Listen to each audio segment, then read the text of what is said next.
Welcome to my channel. ഞാൻ ഇന്ന് നല്ല സോഫ്റ്റ് ആയിട്ടുള്ളൊരു ബനാന കേക്കിന്റെ റെസിപ്പി ആയിട്ടാണ് വന്നിരിക്കുന്നത്. ഇത് നേന്ത്രപ്പഴം വെച്ചിട്ടാണ് ചെയ്തിരിക്കുന്നത്. നല്ല സോഫ്റ്റ് ആയിട്ടാണ് ഇരിക്കുന്നത്. ഒട്ടും കരിയോ അടിക്ക് പിടിക്കോ ഒന്നും ചെയ്തിട്ടില്ല. ഞാനിത് കട്ട് ചെയ്തിട്ട് കാണിക്കാം. ഇത് ഐസിംഗ് ഒന്നും ഇഷ്ടപ്പെടാത്തവർക്ക് പറ്റിയ നല്ലൊരു കേക്കാണിത്. ഞാനിവിടെ ഇത് ഇടയ്ക്കിടയ്ക്ക് ഉണ്ടാക്കാറുണ്ട്. കുട്ടികൾക്കും വലിയവർക്കും ഒക്കെ ഒരുപാട് ഇഷ്ടപ്പെടുന്ന നല്ല കേക്കാണ്. കണ്ടോ, നല്ല സോഫ്റ്റ് ആയിട്ടാണ് ഇരിക്കുന്നത്. എല്ലാവരും ട്രൈ ചെയ്ത് നോക്കണം. വീഡിയോയിലേക്ക് പോകുന്നതിന് മുമ്പ് എൻ്റെ ചാനൽ സബ്സ്ക്രൈബ് ചെയ്യാനും ലൈക്ക് ചെയ്യാനും ഷെയർ ചെയ്യാനും മറക്കരുത്. ഇനി ഇതെങ്ങനെ ഉണ്ടാക്കുന്നതെന്ന് നോക്കാം. അപ്പം നമുക്ക് കേക്ക് ഉണ്ടാക്കാൻ തുടങ്ങാം. അതിന് വേണ്ടിയിട്ട് ഒരു 3/4 കപ്പ് മൈദപ്പൊടി എടുത്ത് വെച്ചിട്ടുണ്ട്. 1 കപ്പ് നേന്ത്രപ്പഴം നന്നായി അരച്ചെടുക്കണം. നല്ല മഷി പോലെ അരച്ചെടുക്കണം. അത് 1 കപ്പ്. ഒരു 3 ചെറിയ നേന്ത്രപ്പഴമാണ് ഞാൻ അരച്ചെടുത്തിട്ട് ഉള്ളത്. അത് ഓരോ പഴത്തിൻ്റെ വലുപ്പത്തിനനുസരിച്ചിട്ട് വ്യത്യാസം വരും. നിറച്ച് 1 കപ്പ് വേണം. ഞാനൊരു 240 ml കപ്പിൽ 1 കപ്പാണ് എടുത്തിരിക്കുന്നത്. പിന്നെ ഒരു 2 ടേബിൾ സ്പൂണ് പഞ്ചസാര കരാമലൈസ് ചെയ്തെടുക്കണം. 1/2 കപ്പ് ഓയില്, 1 കപ്പ് പൊടിച്ച പഞ്ചസാര, 2 മുട്ട, പിന്നെ വാനില എസൻസ്, ബേക്കിംഗ് പൗഡറും ബേക്കിംഗ് സോഡയും വേണം. ഇനി നമുക്കിത് റെഡിയാക്കി എടുക്കാം. ആദ്യം തന്നെ ബേക്കിംഗ് പൗഡറും ബേക്കിംഗ് സോഡയും മൈദയിൽ മിക്സ് ചെയ്തെടുക്കാം. 1/2 teaspoon baking powder, 1/4 teaspoon baking soda. ഇത് രണ്ടും കൂടെ നന്നായി മിക്സ് ചെയ്തെടുക്കുക. നിങ്ങൾക്ക് വേണമെന്നുണ്ടെങ്കിൽ 2-3 പ്രാവശ്യം അരിച്ചെടുത്താലും മതി. പിന്നെ കാരാമലൈസ് ചെയ്യുന്ന വീഡിയോ ഞാൻ ഇതിൽ ഉൾപ്പെടുത്തിയിട്ടില്ല. ഇതിനു മുമ്പ് ഞാൻ ഒരു ബനാനയും ക്യാരറ്റും കൊണ്ടുള്ളൊരു ഹലുവ ഇട്ടിട്ടുണ്ട്. അതിലും പിന്നെ ക്യാരറ്റും ഡേറ്റ്സും ഉള്ള കേക്കും ഇട്ടിട്ടുണ്ട്. അതിൽ രണ്ടിലും കാണിച്ചിട്ടുണ്ട് കാരാമലൈസ് ചെയ്യുന്നത്. ആ വീഡിയോയുടെ ലിങ്ക് ഞാൻ താഴെ കൊടുക്കാം. എല്ലാവരും ഒന്ന് കണ്ടു നോക്കൂ കേട്ടോ.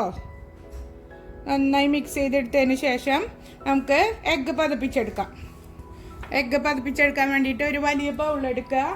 അതിലേക്ക് 2 മുട്ട പൊട്ടിച്ച് ഒഴിച്ചു കൊടുക്കുക. എഗ്ഗ് ബീറ്റ് ചെയ്തെടുക്കാം.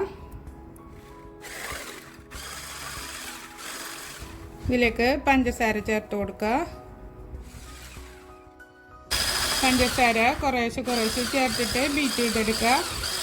ഒരു 3/4 കപ്പ് ആദ്യം ചേർത്ത് കൊടുത്താൽ മതി. പിന്നെ മധുരം നോക്കിയിട്ട് നമുക്ക് ചേർത്ത് കൊടുക്കാം.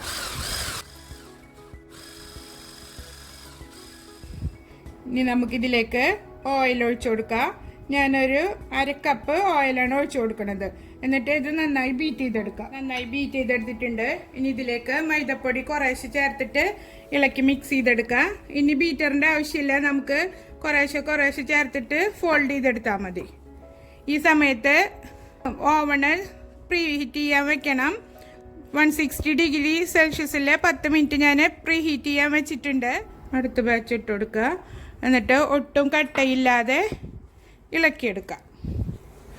നന്നായി മിക്സ് ചെയ്തെടുത്തിട്ടുണ്ട്. ഇനി ഇതിലേക്ക് പഴം അരച്ചത് കുറേശ്ശെ ചേർത്തിട്ട് മിക്സ് ചെയ്ത് കൊടുക്കുക. ഇതിന് നന്നായി പഴുത്ത പഴം തന്നെ എടുക്കണം.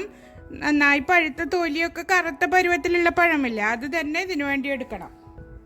ബാക്കി പഴം കൂടെ ഇതിലേക്ക് ചേർത്ത് കൊടുക്കാം. നന്നായി മിക്സ് ചെയ്തെടുത്തിട്ടുണ്ട്. ഈ ഒരു തിക്നെസ്സിലാണ് ഇപ്പം ഇരിക്കുന്നത്. ഇതിലേക്ക് ഇനി 1 ടീസ്പൂണ് വാനില എസൻസ് ഒഴിച്ചു കൊടുക്കുക. എന്നിട്ട് വീണ്ടും മിക്സ് ചെയ്തെടുക്കുക. എന്നിട്ട് കൂട്ട് മധുരം ഉണ്ടോ നോക്കണം. കുറവുണ്ടെങ്കിൽ ഈ സമയത്ത് നമുക്ക് പഞ്ചസാര പൊടിച്ചത് ചേർത്ത് കൊടുക്കാം. അല്പം കുറവുണ്ട്. ഞാനൊരു 2 ടേബിൾ സ്പൂണും കൂടെ പൊടിച്ച പഞ്ചസാര ചേർത്ത് കൊടുത്തിട്ടുണ്ട്. 3/4 കപ്പും 2 ടേബിൾ സ്പൂണും. നന്നായി മിക്സ് ചെയ്തതിന് ശേഷം കാരാമൽ സിറപ്പ് ഒഴിച്ചു കൊടുക്കുക. കുറേശ്ശെ ചേർത്തിട്ട് ഇളക്കി കൊടുക്കുക. കേക്കിൻ്റെ കളറ് വ്യത്യാസം വരാൻ വേണ്ടിയിട്ടാണ് കാരാമൽ സിറപ്പ് ചേർക്കുന്നത്. ഈ ഒരു തിക്നെസ്സാണ് വേണ്ടത്. ഒരു അല്പം സിറപ്പ് ബാക്കി വന്നിട്ടുണ്ട്. ഇനി ഇത് നമുക്ക് റെഡിയാക്കി വെച്ചിരിക്കുന്ന കേക്ക് ട്രേയിലേക്ക് മാറ്റാം.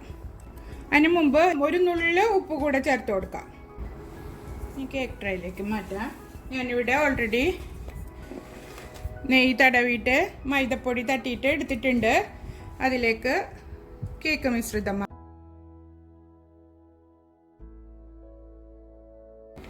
ഞാനിപ്പോൾ ഒരു അലുമിനിയത്തിൻ്റെ ട്രേ ആണ് എടുത്തിരിക്കുന്നത്. ഇനി ഇതൊന്ന് ടാപ്പ് ചെയ്ത് കൊടുക്കുക.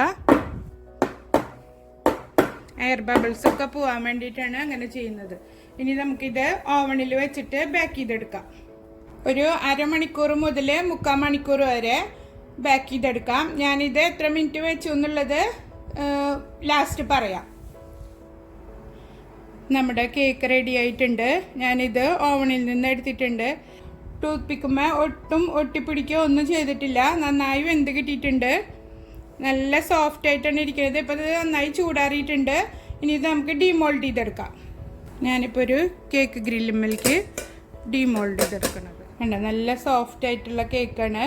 എല്ലാവരും ട്രൈ ചെയ്ത് നോക്കണം. ഇത് ഐസിങ് ഒന്നും ഇഷ്ടപ്പെടാത്തവർക്ക് പറ്റിയ നല്ലൊരു കേക്കാണ്. നിങ്ങൾ ഇതുവരെ എൻ്റെ ചാനൽ സബ്സ്ക്രൈബ് ചെയ്തിട്ടില്ലെങ്കിൽ സബ്സ്ക്രൈബ് ചെയ്യാനും ലൈക്ക് ചെയ്യാനും ഫ്രണ്ട്സിനും റിലേറ്റീവ്സിനും ഷെയർ ചെയ്ത് കൊടുക്കാനും മറക്കരുത്. ഇതുപോലുള്ള റെസിപ്പികളുമായി ഇനിയും കാണും വരേക്കും എല്ലാവർക്കും ബൈ.